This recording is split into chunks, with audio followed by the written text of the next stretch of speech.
Sugid na tagahanga ni Nicole Yala. Chris Chuper! Kasama ang nag-iisang diehard fan ni Chris Chuper. Nicole Yala!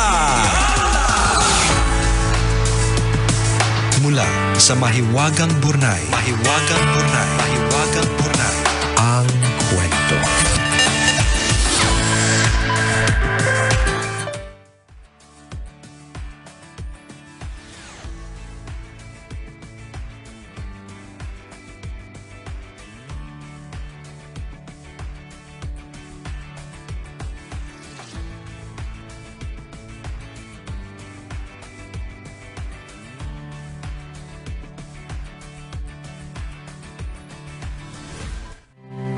Dear Nicole and Chris, itago niyo na lang ako sa pangalang Rain, 33 years old at matagal ng tambalerina. Na-discover ko kayo last month sa Spotify and since then, nahook na ako sa kaabang-abang na mga kwento ng mga hiwagang Burnay at mga kwelang komento at payo ninyo. Tuloy kahit nasa public transpo, natatawa ko mag-isa habang nakikinig sa inyo. Di bali nang mapagkamalang baliw. Sumulat ako para ibahagi ang aking pangkaraniwang love story. Or hindi pangkaraniwang love story. At sana ay mag-iwan ng inspirasyon at aral sa mga listeners ninyo.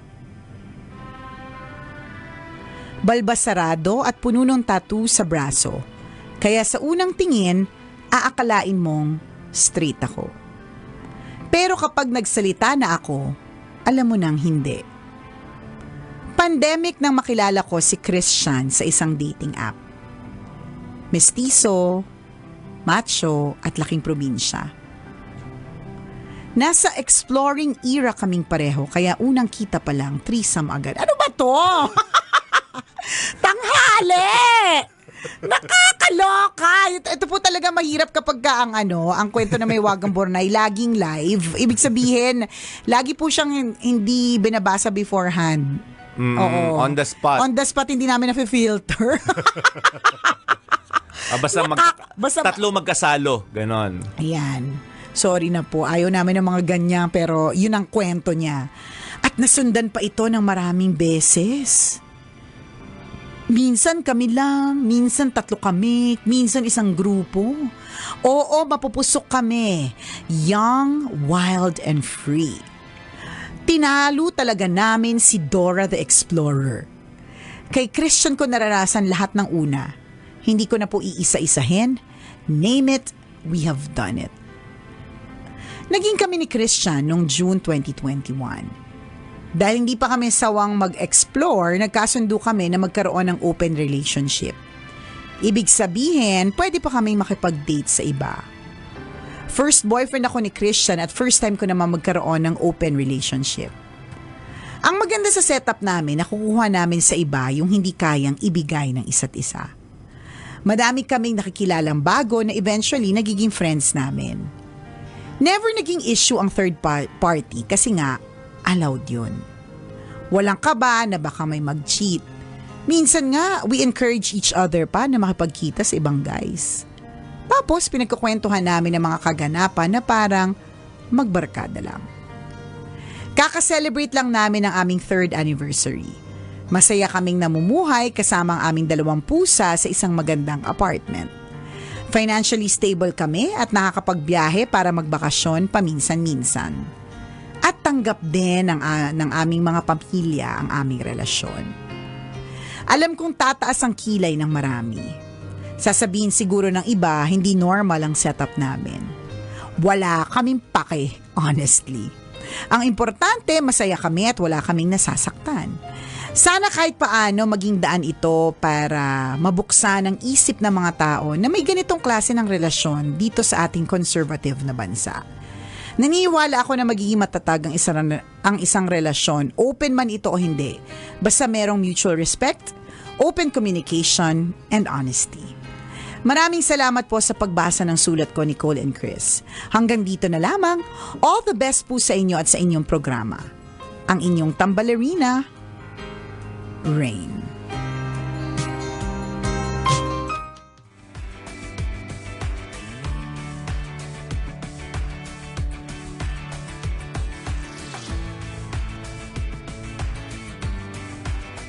Rain! Tama ka, hindi pangkaraniwan. Well, wala naman akong masyado may comment dyan kung yan naman ang inyong choice, 'di ba? At least dun sa part na sinabi mong wala kang inaapakang ibang tao, 'di ba? Kung ang arrangement niyo hindi nakakatapak sa ibang tao na marami kayo, edi sino ba naman ako para kontrahin niya, masaya nga kayo, 'di ba? Kung para sa inyo hindi man pangkaraniwan pero masaya, edi nagkukwento ko lang naman, 'di ba? Wala naman kaming opinion tungkol dito, 'di ba? Hindi ka naman humingi ng opinion. Correct, 'di ba? Hindi mo naman tinatanong kung tama ba ito, tapos tanggap pa ng pamilya ninyo, hindi mo naman kami kapamilya, 'di ba? Edi go lang kayo. Go. Kung saan ka masaya, go. 'Di ba? Pero kung syempre, kung titingnan nito sa aspeto ng mga iba na mas technical? Tama ba yung technical na word? Tungkol sa mga ano yung tama, ano yung norm, ganyan. Siyempre, yung story ninyo, hindi lang siya hindi pangkaraniwan. Hindi din siya dapat allowed. 'Di ba? So, yun. And yung ganitong klase ng setup is really not for all. So, kung diring-diri ka, iw na iw ka, ganyan, hindi syempre ikaw yung mga hindi gagawa. Pero dun sa mga iba na narinig ito, sabi nga nitong itong tambalanisa natin ito, sabi niya nga, may ganito pong ganap sa konserbatibo nating bansa. 'Di ba? Ako naniniwala naman ako, ang dami pong ganyan dito sa Pilipinas. Mga graduate pa lahat ng Catholic school. Alam mo 'yon? may mga ganyan po kasi talaga. 'Yon. So it's just also an eye opener na these types of relationships happen. Hindi ko sinasabing agree ako dito, 'di ba? Pero tama naman din si Via sa sinabi niyang nangyayari talaga siya. Oo. Si Via. Sino ba to? Si Rain. Si Rain na ba to? Gulong-gulo na ako sa mga pangalan. Ang hirap po. Maraming binabasang kwento araw-araw. Okay, game. Ayun, si Rain, sige kung masaya ka, pero yun nga baka lang i-consider mo din yung ibang perspective. 'Di ba? Yung perspective na yes, tama, I agree with what you said, na kung happy ka, gawin mo lang, kasi that's man's ultimate goal in life, to be happy, 'di ba, while you are alive. Pero pag technical din, partner, hindi daw ultimate goal ang happiness eh. Yun yung on the other hand, yun yung sasabihin natin, 'di ba, na hindi porke masaya kang ginagawa ay tama.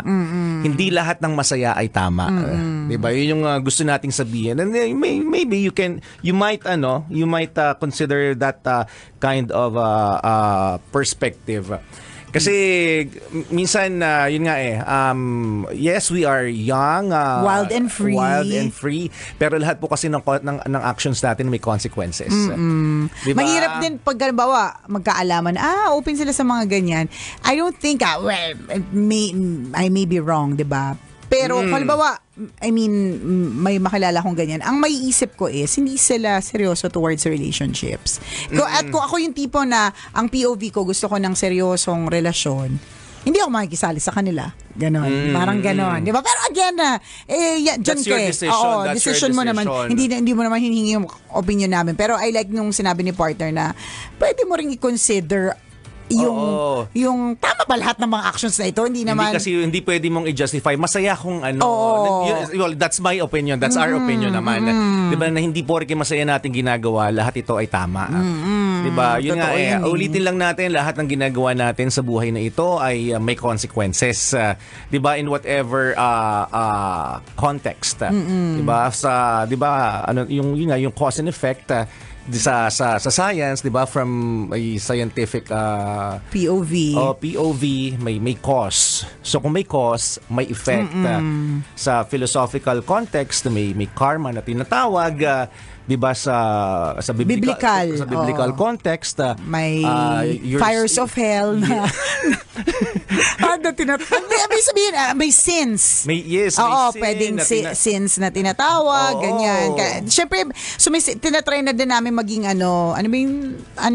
mag-snowflakes, mag-sensitive dito. Kasi siyempre, may mga iba na talagang, totoo naman it happens, yung mga ganyang kinikwento mo. Sa akin, hindi siya nakakagulat because I know of people. Alam mo yun, may mga kakilala talaga kaming ganon, di ba? Totoo. Pero, yun lang. Merong hindi rin magandang consequences. Yun yung gusto naming sabihin. And, totoo yun, from a biblical point of view, you will your seed will determine the harvest that you will receive. Parang iba yung naisip ko sa seed. Ang iyong punla, di ba? Parang isa lang yung concept niya. Iba-iba ng context, pero isa yung meaning niya eh. Di ba? Lahat may effect. Correct. Lahat may consequences ng ginagawa natin. And one of which, yung possibility na malagay sa alanganin yung health mo. Ay, totoo kasi that's yan. very risky. If you're having multiple partners, totoo yan. and tanggap nyo namang dalawa yun, kaya lang risky yun. Di ba? At di ba sinabi niya nga, partner, nangyayari siya sa konserbatibong bansa ng Pilipinas. Oo. Pero at dahil doon, 'di ba, yung posibilidad ng sakit ay hindi imposible. Yes. 'Di ba? Yun yung gusto nating na medyo i-open din sa maraming tao, since this is a risky kind of move. Iwasan natin kasi at the end of the day, it's your body.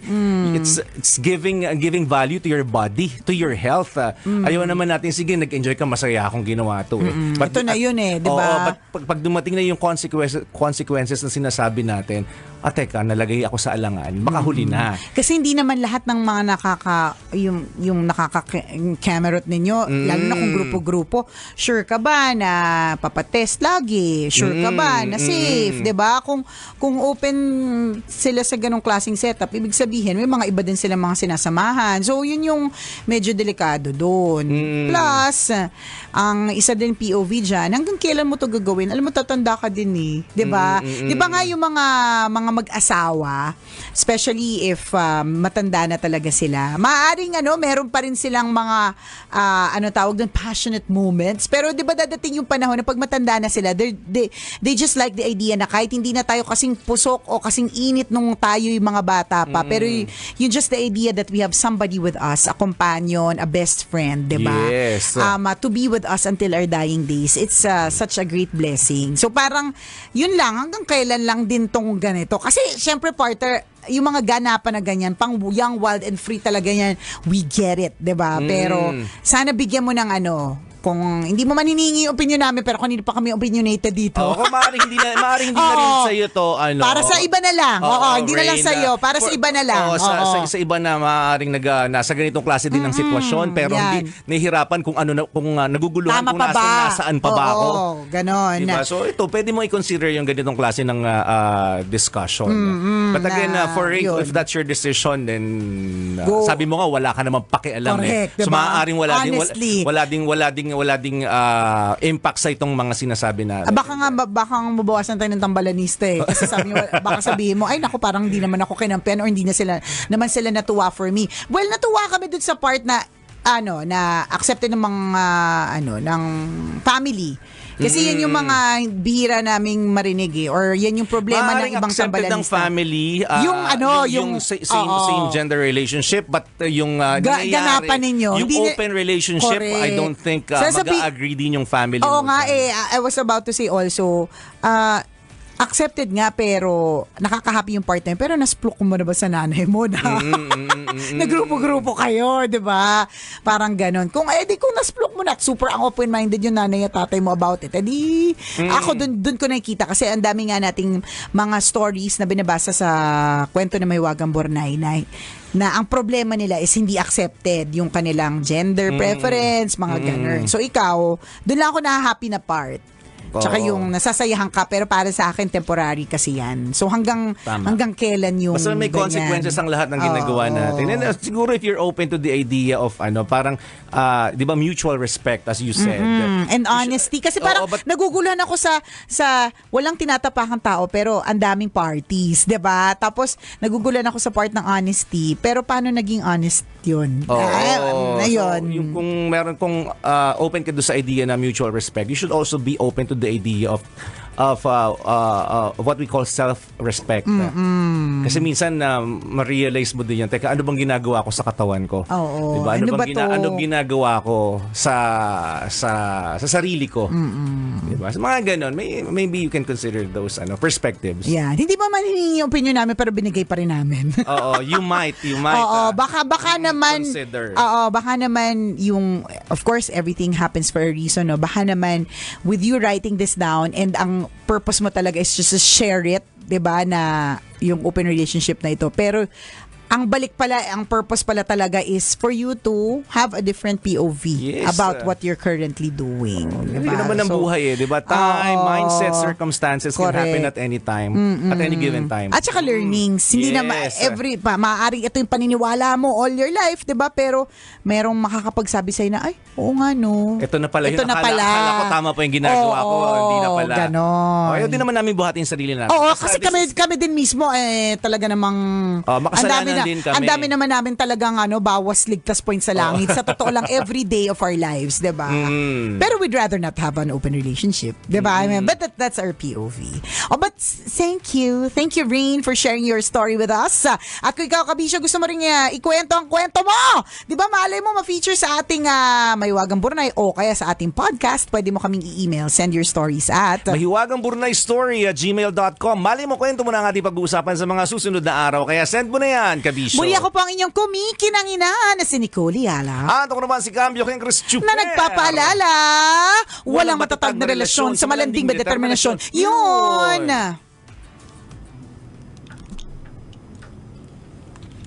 Alam mo, ang mundo talaga natin, sobrang... Ang dami nang nangyayari. Ang dami na talaga nangyayari. Quick lang before we end this. Nakwento ko na before, partner, yung may nagtanong sa akin na kung pwede ako mag-host ng isang orgy. Imaginein mo yun, partner. Hino-host na pala siya ngayon, di ba? Event na pala siya ngayon. Event na pala siya na... Akala natin, lang yon. Parang tago. Underground. Oo, underground. Kasi, pero for you to actually ask a professional host, ibig sabihin, event talaga siya. Tapos yung kumukuha sa akin partner, talagang sabi niya, huwag ka mag-alala kung first time mo to, i-guide ka namin, di ba? Parang ang normal, alam mo yun, parang ang normal na sa kanya. Anyways, gano'n ang mga ganap. Tama nga, kung meron tama talaga na agree ako kay Rain is that, yes, we might be considered as a conservative country, pero sa totoo lang, ang dami na po nangyayaring ganap. Kaya, importante issues para sa mga magulang, pakabantayan po ang mga anak. Bigyan sila ng nararapat na values para hindi mapariwara. Yan. O siya, salamat po sa pagtutok sa amin ngayong Tuesday. Enjoy your day, mga kabisyo. Bye-bye. See ya. Kailangan pa bang i-memorize yan? Love Radio. Basic!